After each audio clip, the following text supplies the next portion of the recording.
Fechar os microfones, né? Bem, boa noite a todos e a todas. É com um imenso prazer que damos continuidade aqui hoje a mais um grupo de leitura, grupo que foi criação do Hamilton, juntamente com a Alice Satin, né?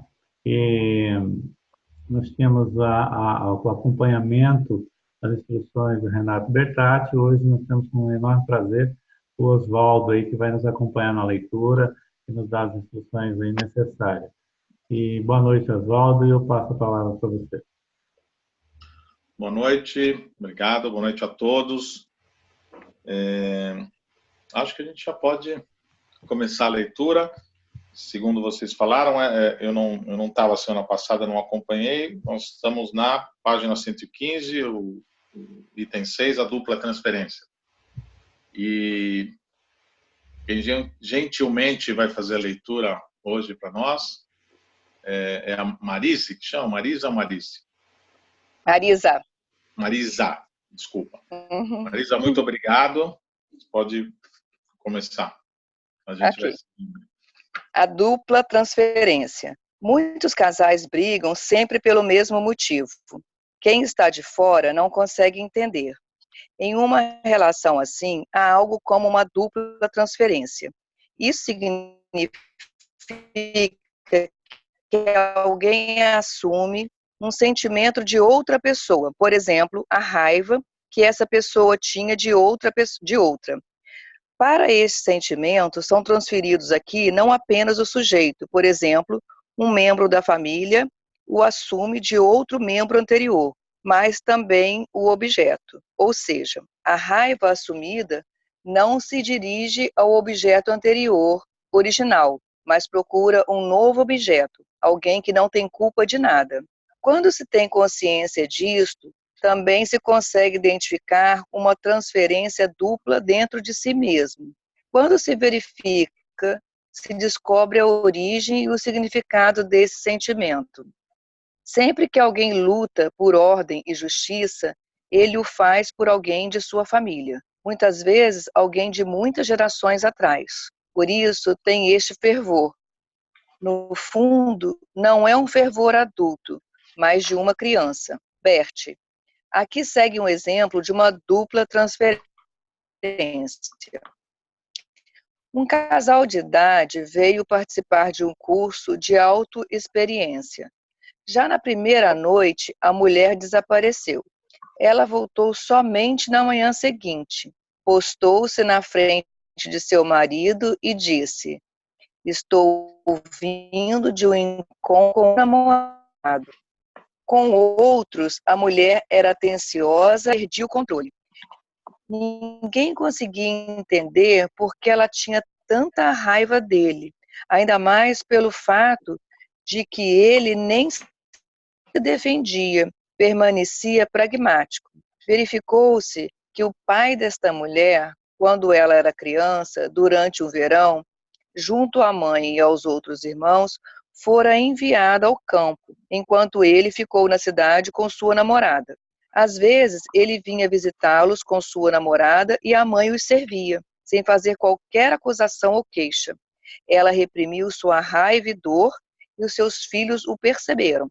Poderia considerá-lo como uma virtude heróica, mas o efeito é grave.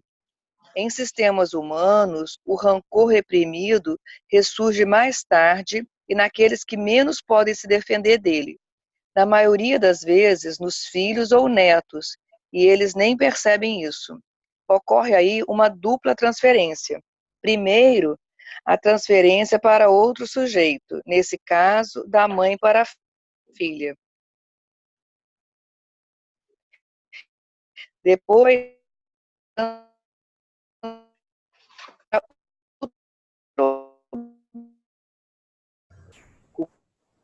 inocente. A vítima é ele que menos pode se defender, Dora. Quando inocentes Marisa, pensam do que agir, libertadores culpados. Oi. Eu não sei se é no meu áudio, mas está bastante cortado. É no meu áudio? Alguém pode me responder isso? Está cortado. Oi? Está cortando sim, Oswaldo. Então, Cristiane, continua. Oi? Porque eu estou no celular, acho que isso pode estar interferindo mesmo. Continua então, Cristiane, por gentileza. Eu não sei. Eu acho que acaba... Você avisou no começo por causa da internet, né? Sim. E para mim tudo bem, eu estou com livro, eu não sei se isso interfere. Eu não sei, Não, mas algumas pessoas estão sem livro, né? Eu acho que é bom ter uma boa leitura mesmo. Alguém pode... Tinha alguém que falou que poderia fazer? Acho que era a Cristiane. A Cristiane, isso. Você pode fazer, Cristiane? Posso, sim. Obrigada, Cristiane. Obrigado, viu, Marisa? Você já tinha avisado no início, né? E aí dá uns cortes, aí quando volta... Imagina, quando volta a sua voz, a gente acaba não perdendo. Quem está com o livro, tudo bem. Quem não está, você tem razão. Podemos, então, continuar? Cristiane, obrigado. Por favor. Sim, retomando ao parágrafo, então, penúltimo parágrafo. Poderia considerá-lo como uma virtude heróica, mas o efeito é grave.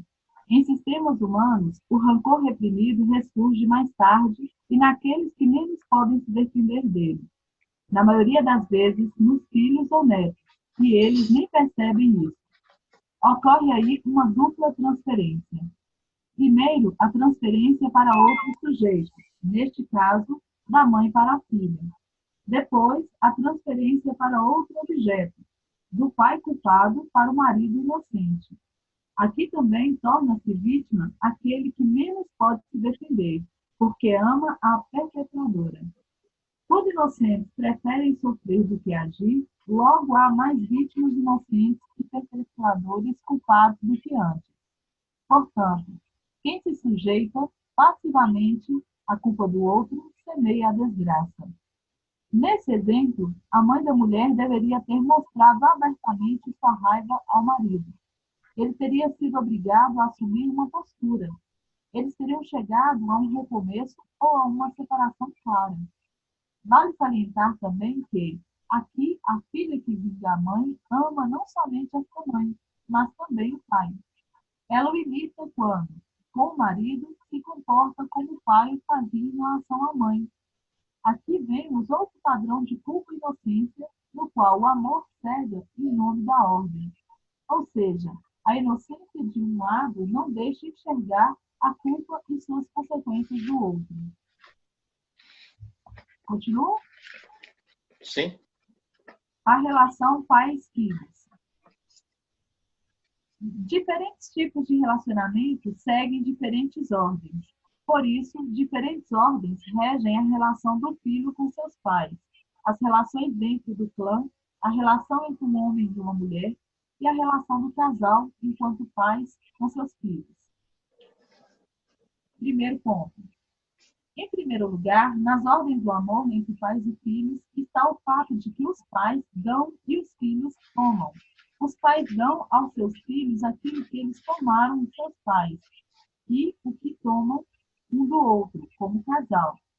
Em primeiro lugar, os filhos tomam os pais como pais e depois tudo que os pais ainda lhes dão. Mais tarde, os filhos darão a outros, principalmente aos próprios filhos, o que receberam dos seus pais.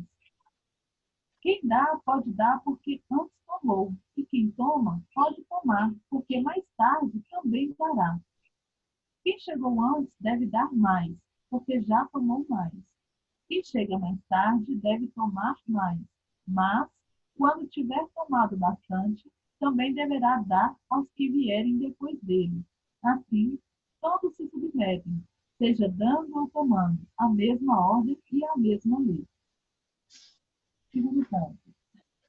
Todos que tomam devem honrar o presente recebido e aquele que deu, de quem o tomaram. Quem assim toma, coloca o presente recebido sob a luz até que ele brilhe, embora ele continue a fluir de cima para baixo. O seu brilho recai sobre quem deu. Terceiro ponto. Na família, há uma hierarquia que, assim como dar e tomar, vai de cima para baixo, do mais antigo ao mais novo. Por isso, pais têm precedência sobre os filhos.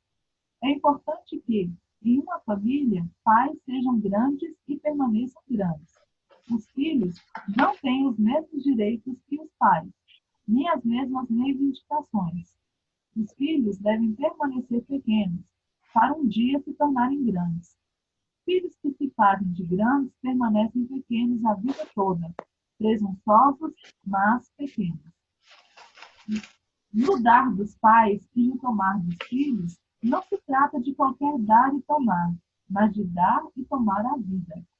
Os pais dão aos filhos quando lhes dão a vida, portanto, não é algo que lhes pertence. Com a vida, os pais também lhes dão a si mesmos, assim como são, sem mais nem menos. A vida que os pais dão, eles não podem nem acrescentar, nem subtrair ou reter algo para si. Além daquilo que os pais são e dão, eles também têm os méritos que conquistaram e as perdas que sofreram. Estes lhe pertencem individualmente. Os filhos participam indiretamente, mas os pais não podem nem devem lhes dar isso, pois cada um é criador da sua própria fortuna. Quando o filho se apropria do bem individual e do direito individual dos pais, sem tê-los conquistado e sem que seja resultado do próprio destino vivenciado no sofrimento, ele faz a reivindicação sem a causa e sem pagar o preço. O mesmo vale quando alguém posterior assume algo grave por alguém anterior. Por exemplo, quando o filho toma para si a culpa, o dever ou a doença dos pais. Estas coisas fazem parte do destino individual e da dignidade da pessoa anterior. Se os outros as deixam com ela, têm uma força especial e fazem um bem especial. Esta pessoa poderá dar este bem a outro que venha depois, mas sem o preço que ela teve que pagar por isso. Neste contexto, Bert disse uma vez sobre a felicidade. Qual é a maior felicidade que observei em meus 92 anos de idade? Quando pais olham para um filho pequeno. Não há nada mais belo do que esta alegria nos olhos dos pais. É a alegria de viver. Algumas pessoas esperam que algo grande aconteça para serem felizes. Mas a verdadeira felicidade é simples, porque ela é profunda. A vida simples, cotidiana, é a vida feliz. Bert resumiu tudo em um conto. Ele se chama A Dupla Felicidade. Nos tempos antigos, em que os deuses ainda estavam próximos aos homens, viviam em uma pequena cidade dois cantores que se chamavam Orfeu. Um deles era o grande. Ele havia inventado a cítara, um tipo primitivo de guitarra. Quando tocava suas cordas e cantava, toda a natureza à sua volta ficava enfeitiçada. Animais ferozes se deitavam mansamente a seus pés e árvores altas se curvavam para ele. Nada resistia aos seus campos. Por ser tão grande, ele cortejou a mais bela mulher. Depois, começou o declínio. Enquanto ele ainda festejava o casamento, morreu a bela Eurídice. E a taça cheia, ainda enquanto ele a erguia nas mãos, se partiu. Contudo, para o grande Orfeu, a morte ainda não era o fim. Com a ajuda de sua nobre arte, encontrou a entrada para o mundo dos mortos. Desceu ao reino das sombras, atravessou o rio do esquecimento, passou pelo cão guardião do inferno, chegou vivo diante do trono do Deus da morte e o comoveu com seu canto. A morte liberou Eurídice, porém sob uma condição. Orfeu estava tão feliz que não percebeu a malícia que se escondia por trás deste favor. Orfeu se pôs a caminho de volta e ouvia, atrás de si, os passos da mulher amada. Passaram ilesos pelo cão de guarda do inferno.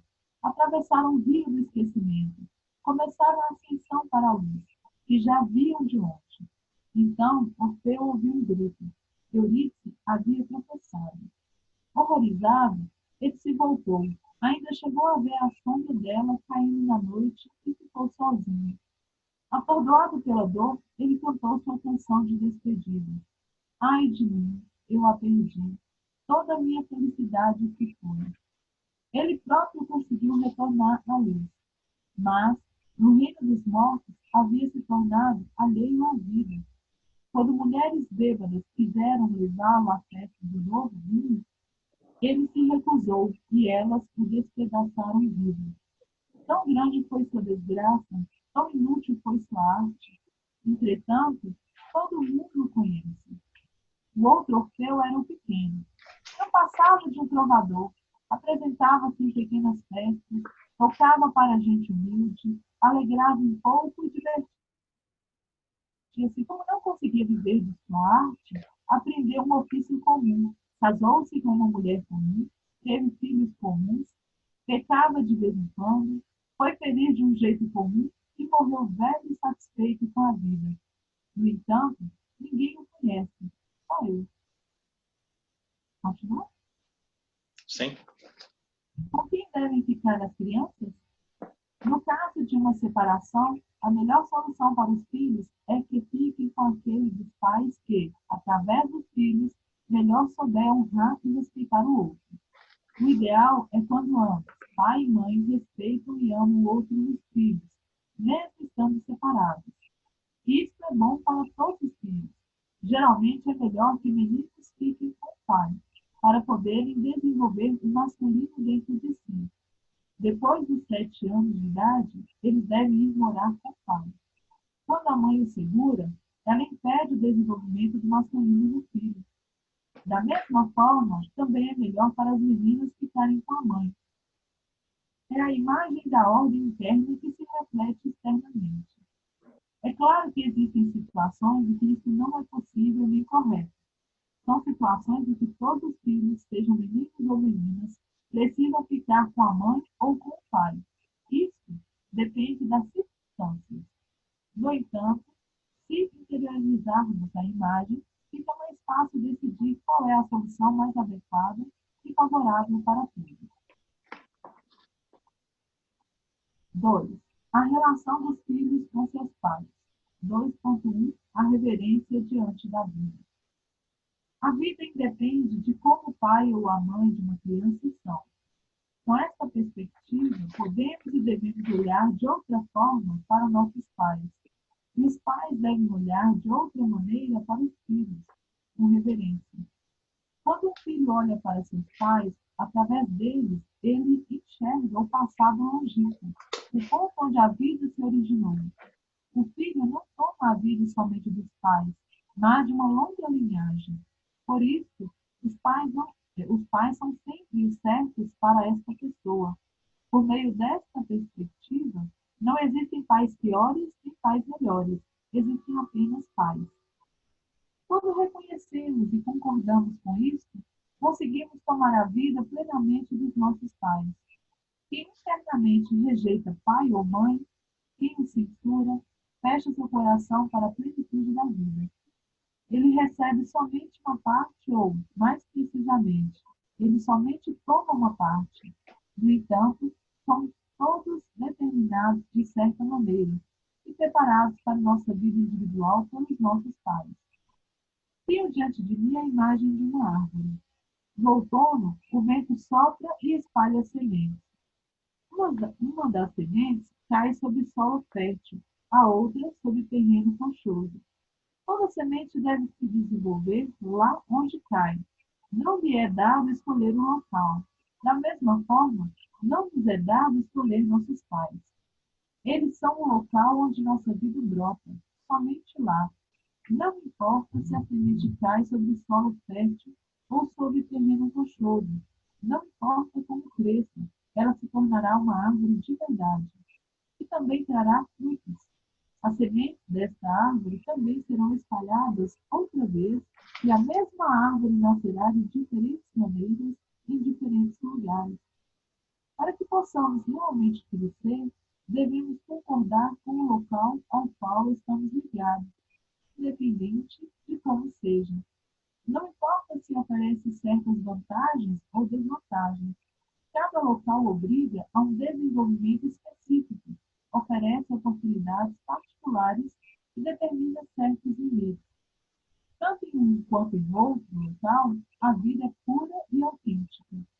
Esta é a base das conclusões a que chegamos até agora. Eu teria algo a complementar, tendo em vista minha experiência, mas isso será tema de outro livro.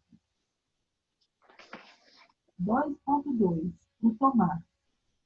as crianças recebem a vida dos pais, elas também não podem acrescentar, subtrair ou rejeitar nada. Elas não somente têm seus pais, elas também são seus pais. Portanto, perdão, gente, porque elas não isso mesmo, porque elas não somente têm seus pais, elas também são seus pais.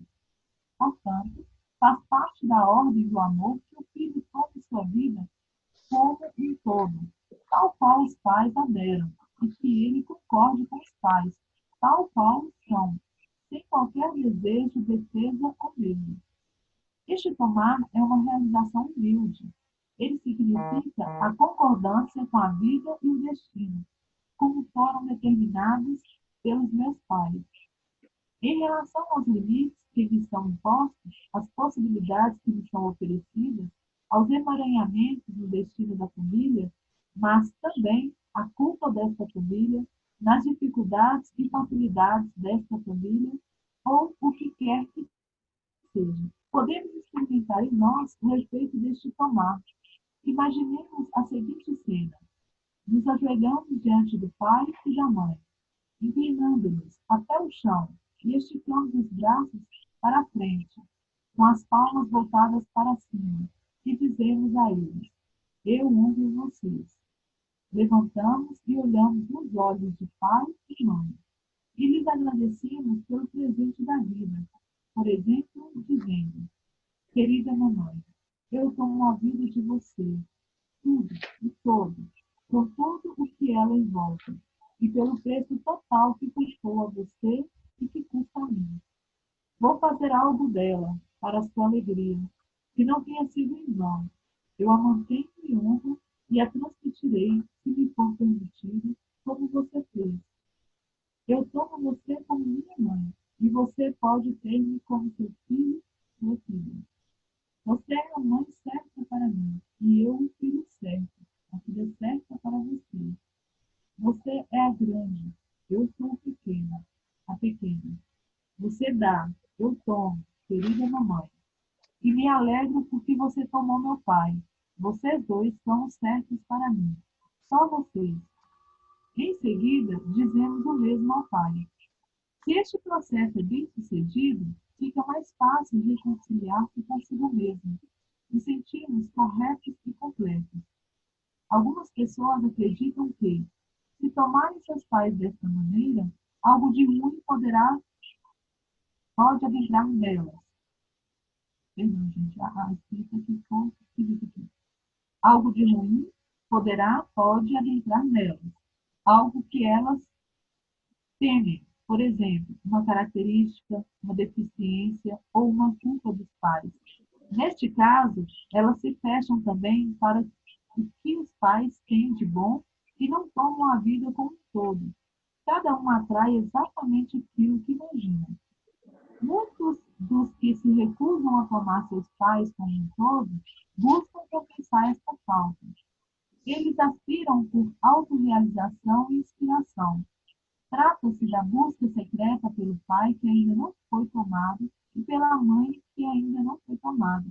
Quem rejeita os pais, rejeita a si mesmo e se sente irrealizado, cego e vazio, e muitas vezes desorientado. No entanto, os pais não nos dão somente a vida. Eles também nos alimentam, educam e protegem. Eles cuidam de nós e nos dão um lar. A isso corresponde que o tomemos tal como recebemos dos nossos pais. Com isso, dizemos a eles: eu tomo tudo com amor. É claro que isso faz parte. É uma forma de tomar que, ao mesmo tempo, equilibra porque os pais se sentem respeitados. Assim, eles dão com mais prazer ainda. Quando tomamos assim dos nossos pais, normalmente é suficiente.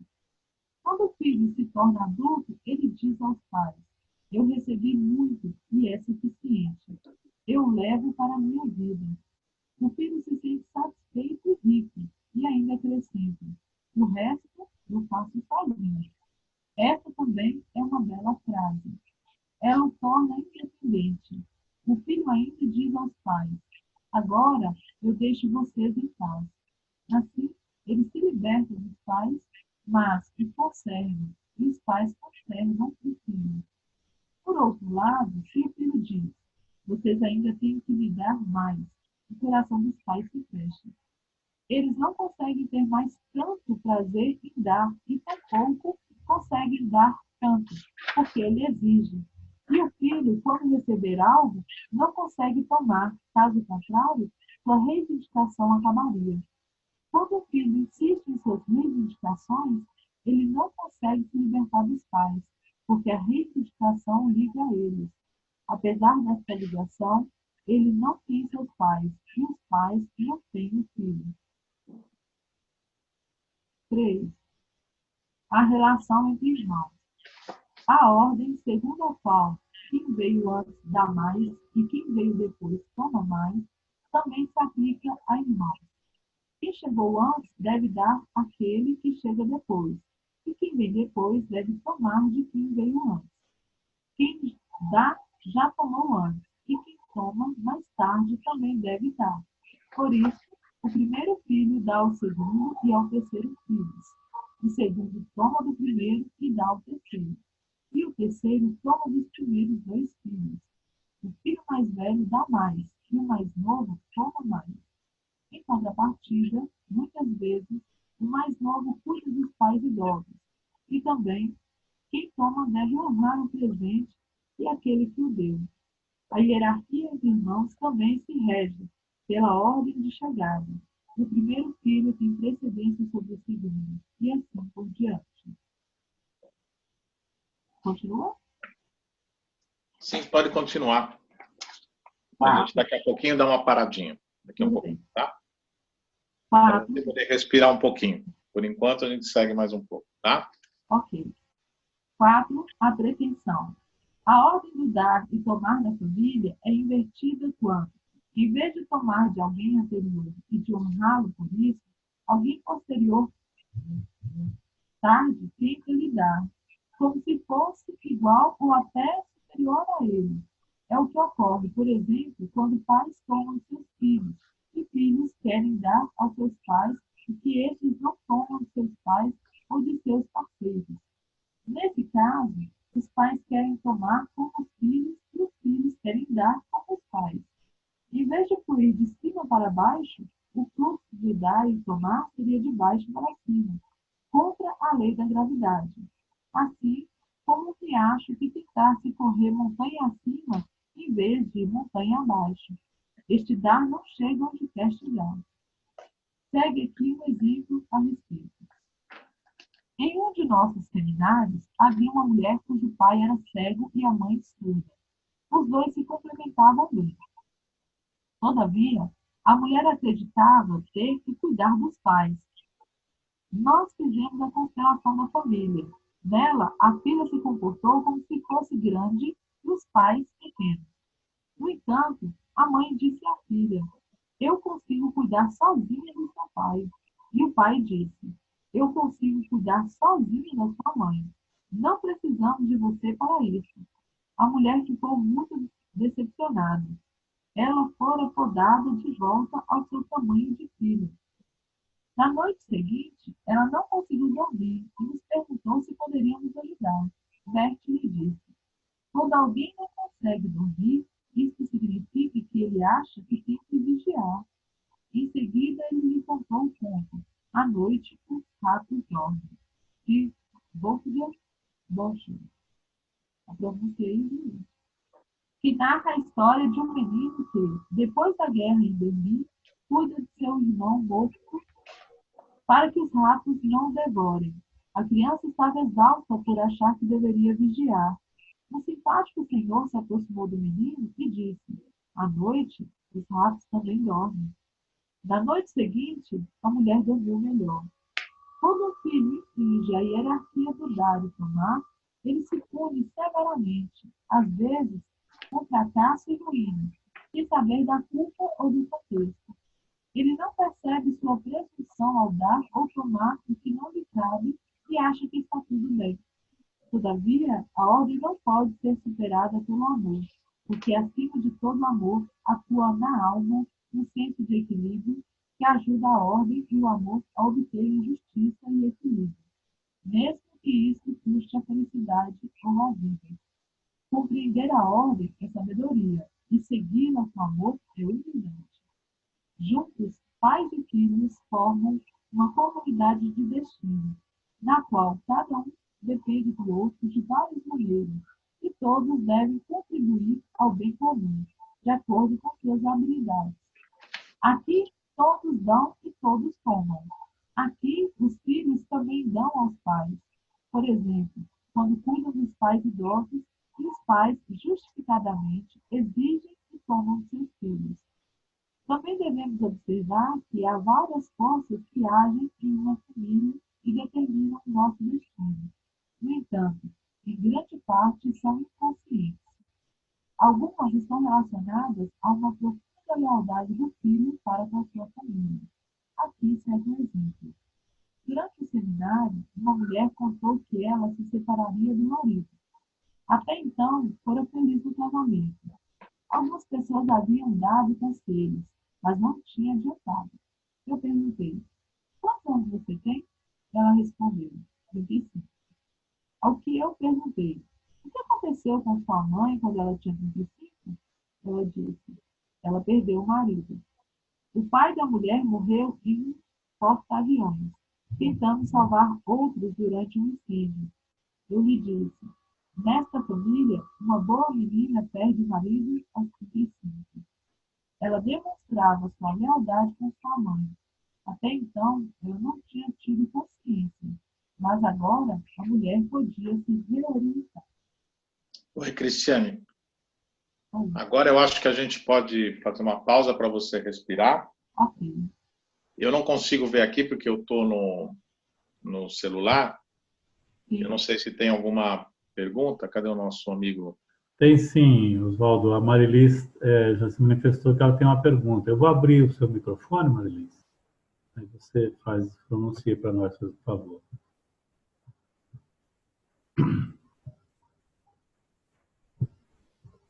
Oi, boa noite. Boa noite. Eu estou pensando num caso específico de uma moça, uma mulher com 50 anos. Ela é a quarta filha, são 4 mulheres na família. E o texto me fez lembrar desse caso, quando ele fala da relação entre os irmãos, ela sendo a última, ela é que mais recebeu. E ela foi criada pelos pais, pelo casal, né? Mas eu sinto, nesse caso, nessa pessoa, que ela tem uma dificuldade de lidar com o masculino. E eu fico pensando que ela viveu num mundo muito feminino. E quando a obra aqui da Sophie fala que as meninas precisam estar vivendo com as mães, né? E os meninos vivendo com os pais para compreenderem a masculinidade, o mundo masculino, e as meninas, o mundo feminino, eu fiquei pensando especificamente nesse caso. Eu não sei se eu te dei elementos suficientes, mas será que você teria alguma coisa para me colocar sobre isso? Eu não entendi a sua pergunta. Você está falando de um caso que você conhece? Né? E aí você concluiu que a menina, eu não entendi qual é a sua pergunta. Eu estou fazendo uma relação. Talvez eu esteja fazendo uma relação que eu tenho conhecimento e fica até difícil não te passei exatamente, né? Ela é uma mulher hoje com 50 anos e ela foi criada pelos pais, ambos, mas ela é a quarta filha. Então eu percebo que ela vive num mundo muito feminino. E ela tem uma ligação muito forte com o pai, mas ela tem muita dificuldade de se relacionar com os homens. Então a relação que eu fiz foi, ela recebeu muito porque ela é a quarta filha, e ela viveu num mundo muito feminino, rodeada de mulheres. São 5 mulheres na casa e um homem. Isso na constelação tem alguma colocação para você me fazer para mim? Para essa dificuldade de se relacionar? Não, eu não ousaria fazer uma relação de uma história conectada com essas coisas que você disse, né? O melhor seria que essa pessoa fizesse, né, trabalhasse com a constelação para entender exclusivamente neste caso, qual é o que acontece, porque isso pode ter outras implicações que vêm atrás dos pais, né? Uma coisa que vem antes dos pais. Eu acho não consigo falar sobre isso em um caso específico para fazer uma ilação do que poderia ser. 4 meninas... 4 filhas, a mãe e o pai. Sim, 4 meninas vão ter vivido com os dois e vão ter relacionamentos com o mundo feminino, e não necessariamente, eu conheço várias histórias de filhas, 4, 5 ou 6, e que não existe nenhuma dificuldade com o masculino por conta de serem todas mulheres e terem vivido no mundo do feminino, assim como o contrário. Muitos homens que são criados por mãe, por avó, e não necessariamente tenha isso. Eu não ouso fazer uma relação. Pode ser o que você esteja falando, você conhece o caso, você pode até saber exatamente o que está acontecendo, mas na perspectiva do sistêmico é muito mais apropriado que essa pessoa, se isso é uma coisa que a incomode, ela tenta entender exatamente o que acontece com ela, que não vai ser necessariamente pelo fato dela ser a última filha e ter tomado muito e viver no mundo de mulheres. Eu não consigo fazer essa relação dessa maneira. Mas eu acredito que você que conhece o caso, ao ler você se conectou, deve ter uma razão, mas eu não tenho assim, nada a acrescentar, porque eu acho muito difícil a gente colocar uma regra, assim, entender uma coisa como a gente está entendendo, olhando, como se fosse uma regra e como se isso fosse uma coisa que aconteça. Tem muitas mulheres que vivem com outras irmãs e não tem dificuldade. As dificuldades que elas podem ter são pela relação delas com uma outra história do pai, uma coisa mais antiga. Eu acho que foge um pouco assim a possibilidade de dizer, desculpa, se eu tivesse algo para dizer, falaria com todo prazer, mas eu acho que é um pouco temerário fazer essas relações, eu acho. Né? Desculpa, se não posso Imagina, você já me respondeu, foi muito bom, porque como você disse que eu me conectei a isso, né? Realmente. E você conseguiu me trazer alguma luz. Tá bom. Eu fiquei até pensando assim, né? Como montar essa constelação. Certo. Esse silêncio está esperando que eu diga? Eu fiquei imaginando.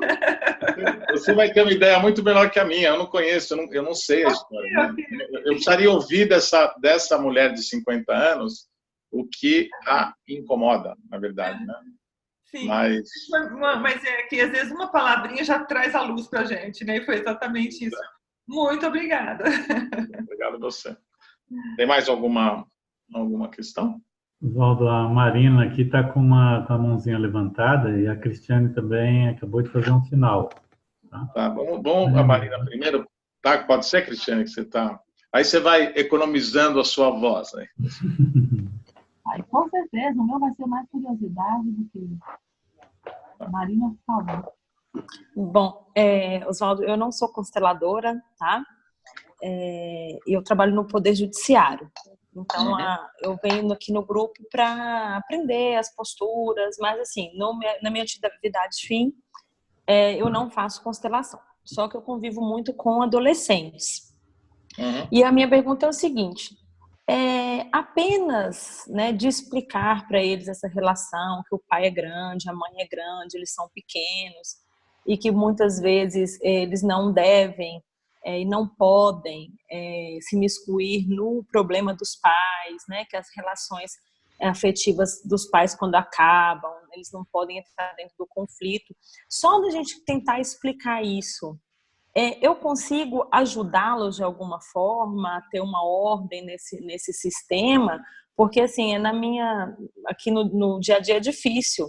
Eu nem tenho a formação nem em constelação, nem nada, mas assim, no dia a dia é difícil a gente fazer até alguns exercícios, ter algumas posturas por causa do ambiente, né? Assim, às vezes não é propício. Então, a minha curiosidade é essa. Se eu apenas explicando, falando com algumas falas, ou então orientando eles nesse sentido, eu consigo ajudá-los? Eu tenho certeza que sim, porque nós, durante um bom tempo, fizemos projetos em alguns ambientes de crianças, em escolas ou com jovens, né? E não só com os jovens, mas também quem apoia, quem cuida, com o nome que tem as pessoas que trabalhem com essas crianças, que se cria um ambiente também onde esses ajudadores, né, entre aspas, porque a gente não sabe exatamente o nome profissional que essas pessoas têm, elas são diferentes em vários lugares. Nesse ambiente que eu estava falando, seriam os professores, os coordenadores, e talvez no seu ambiente sejam outras pessoas também, assistentes sociais que também trabalhem, como diferentes operadores aí do direito, né, em diferentes formas, advogados ou não advogados, né? Se você pode complementar, fora com as crianças especificamente, para dar um nome, ou crianças ou jovens, né? Também com as pessoas que são as cuidadoras, como eu estou dizendo entre aspas, você cria um ambiente de postura e de atitude onde esse conhecimento não entre como mais um peso para a criança e para o jovem, mas que as pessoas, elas mais do que conhecerem e entenderem, se elas sentem isso como uma coisa importante, isso passa a ser transmitido naturalmente. Então, vale dizer, para te dar o exemplo da escola, se eu sou uma professora ou um professor jovem que vejo chegar uma criança, às vezes que eu percebo que ela não dormiu direito, às vezes não comeu direito, às vezes não está tão limpinha quanto eu gostaria que ela tivesse, por alguma razão que normalmente é uma razão justa, né? Às vezes uma criança, porque a mãe trabalha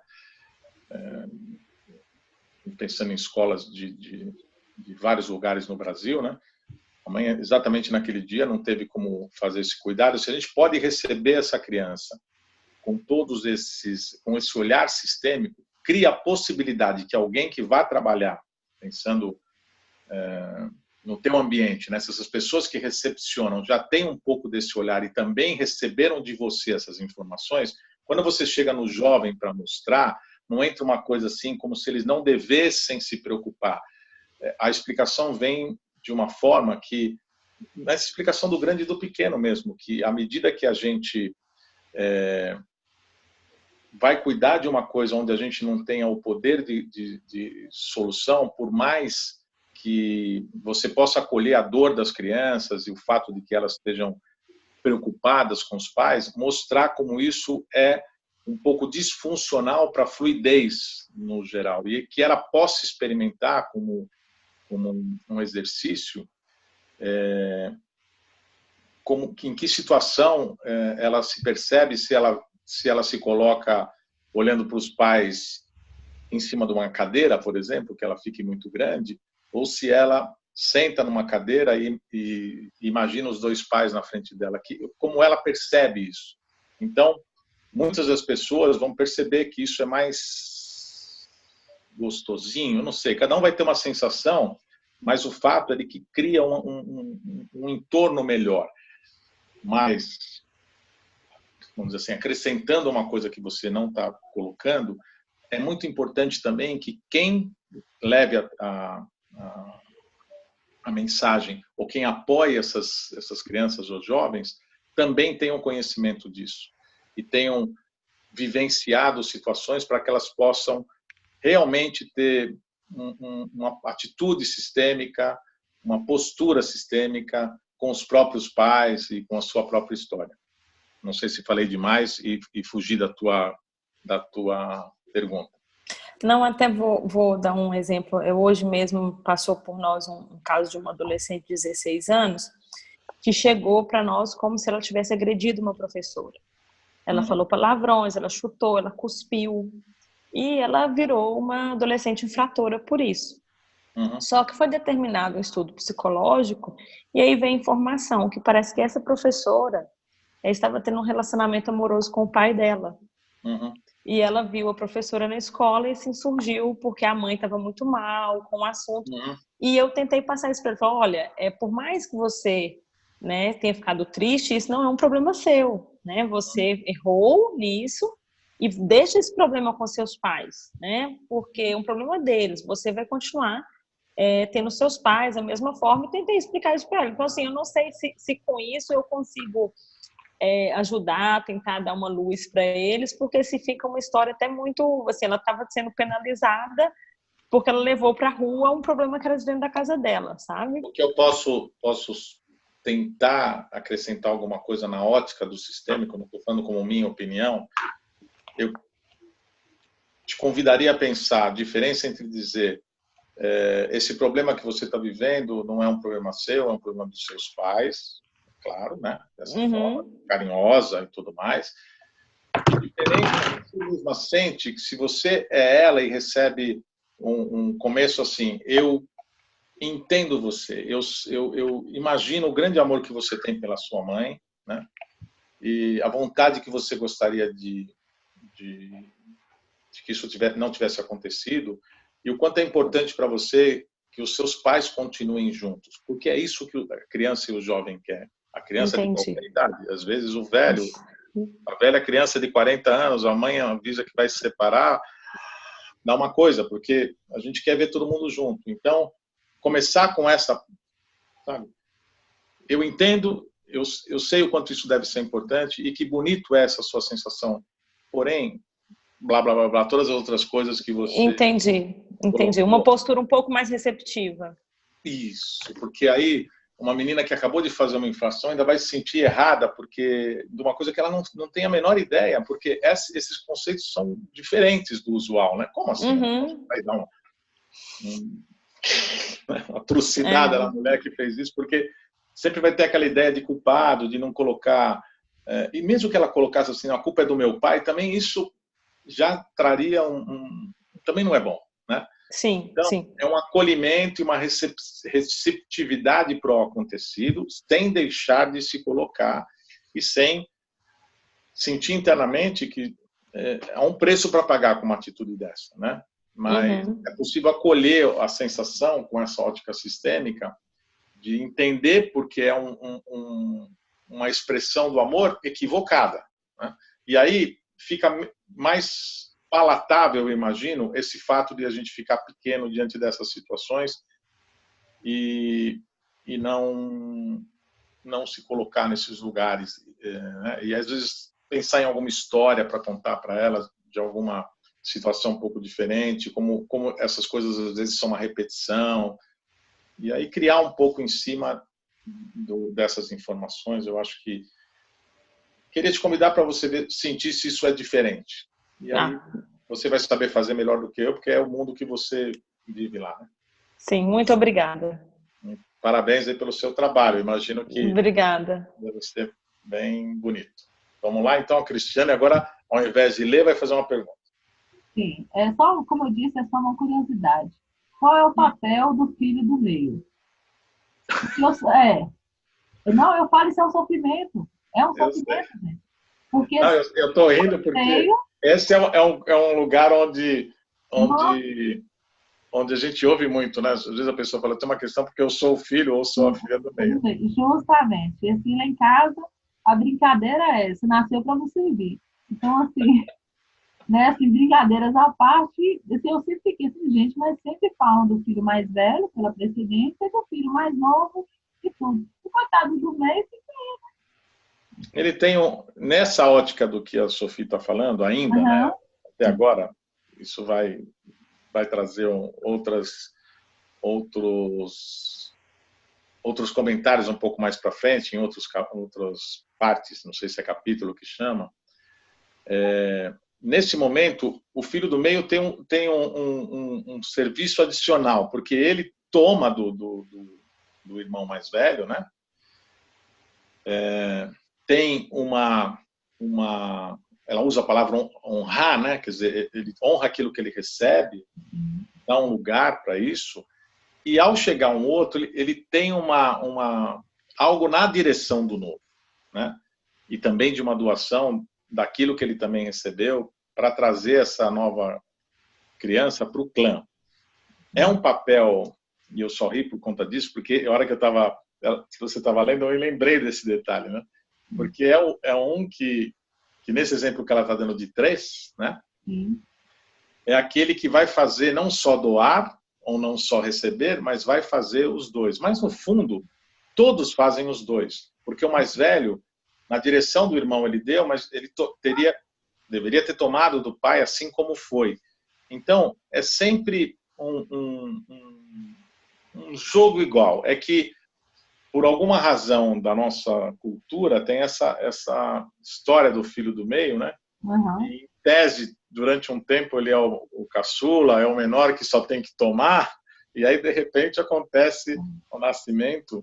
E por isso que eu estou sorrindo, assim, por isso que muito desse trabalho é muito lindo, que a gente tem experimentado isso lá no Instituto, assim, de trabalhar com a chegada de um novo filho, com os pais, para que isso seja feito de uma maneira inclusiva. Porque o que acontece, que acaba virando essa história do filho do meio, é que às vezes o casal, os pais já estão cansados, já tiveram 2 trabalhos e nem sempre o terceiro está tão planejado assim, se a gente pensar nessa história, né? E aí, sabe, todos os cuidados que às vezes o segundo teve, não se tem com o terceiro, porque o primeiro às vezes não sabe muito bem como fazer, né?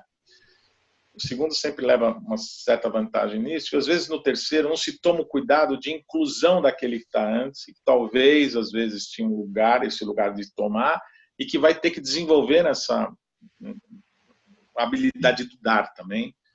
E é o máximo que eu posso te dizer pela perspectiva do sistêmico, né? Mas é uma coisa que deve ter uma força, porque é muito comentado isso, de modo geral. Sim. E só mais uma pergunta.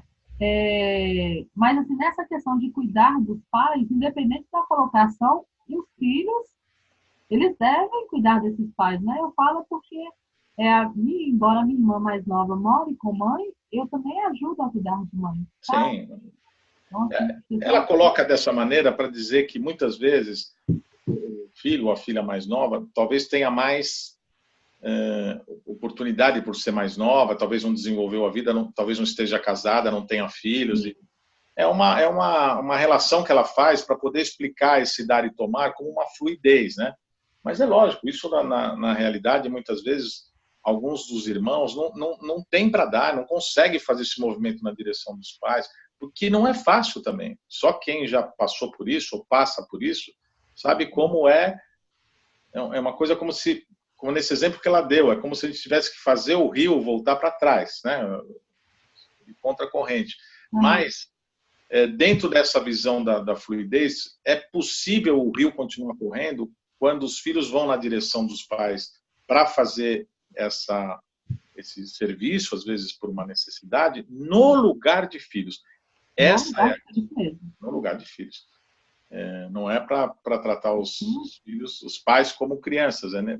É saber que no lugar de filho, muitas vezes a situação leva a isso, né? Por uma doença, por necessidade financeira. A idade mesmo, né? A idade também. Mesmo, já vendo isso, que dificulta certas coisas, né? De locomoção e coisas do gênero, né? Sim. Enfim. Obrigada, muito Paulo. Obrigado a vocês. Tem mais alguma pergunta? Marilis está com a mão levantada. Vamos lá, Marilis. Só um comentário para a Mari, que a Marina me fez lembrar, de um orientador um dia dizendo assim que o olhar sistêmico ele acaba sendo um estilo de vida. Uhum. Então, esse estilo de vida facilita a gente no momento que a gente vai trabalhar. Exatamente. E isso a gente vai tomando... Desculpa, pode falar. Não, desculpa, eu que te cortei. Pode falar. Eu achei que você tinha terminado. Tá tudo bem. Então, aos poucos, a gente vai aprendendo, vai gravando, vai vivendo nesse outro estilo. E eu brinco que a gente fica incrustado nisso, né? Junto com isso, e fica mais fácil. Esse estilo, a gente é um estilo mesmo, a gente vai desenvolvendo um outro estilo. Isso vai ficando na gente de uma maneira orgânica, a ponto que não é uma estratégia. Isso é onde mais funciona em todas essas situações, até para quem lida em diferentes settings com jovens, com crianças, né?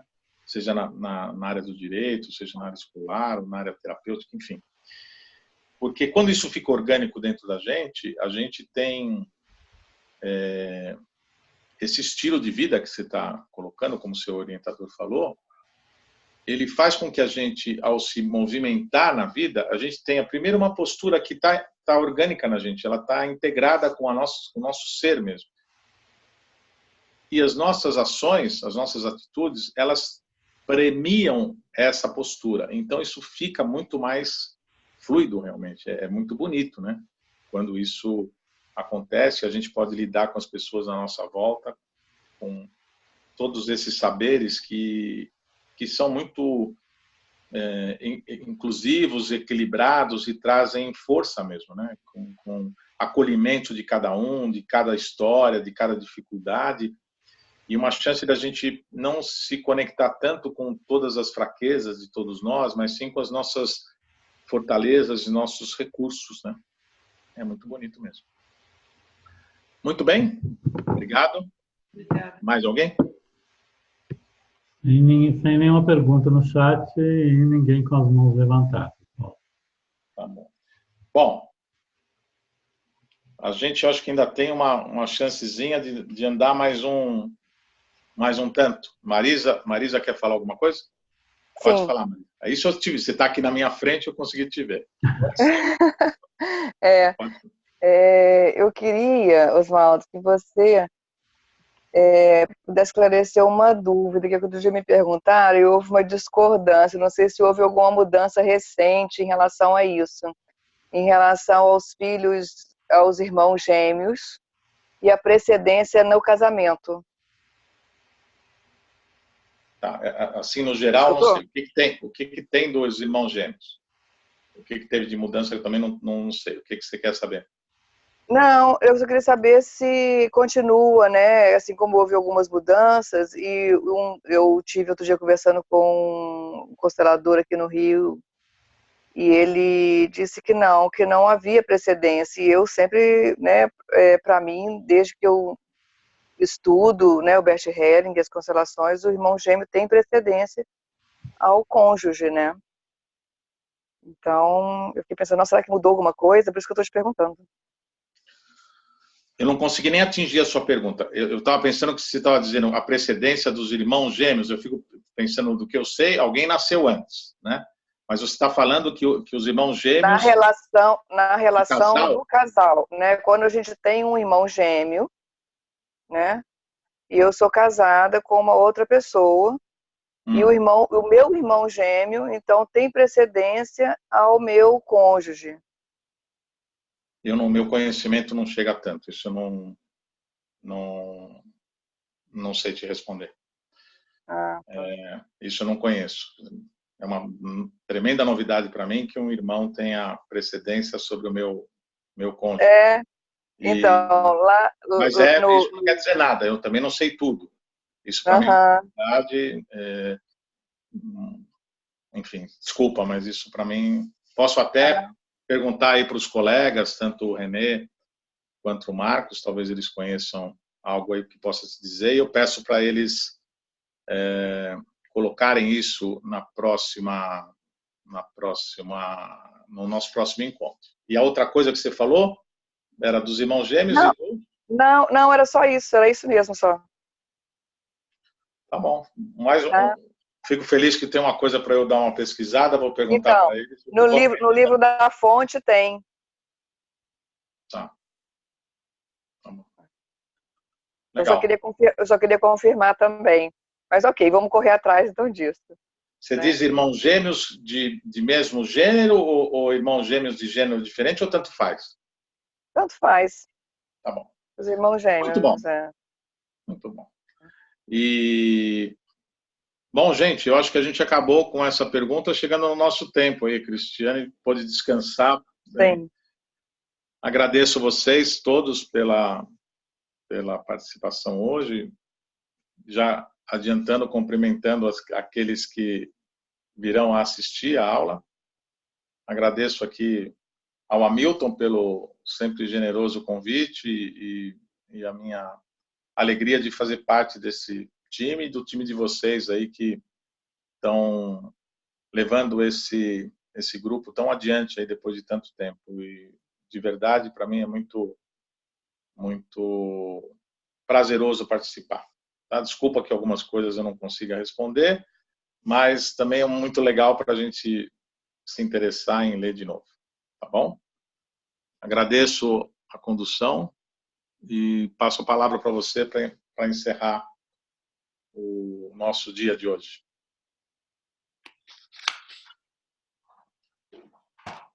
Hello, hello.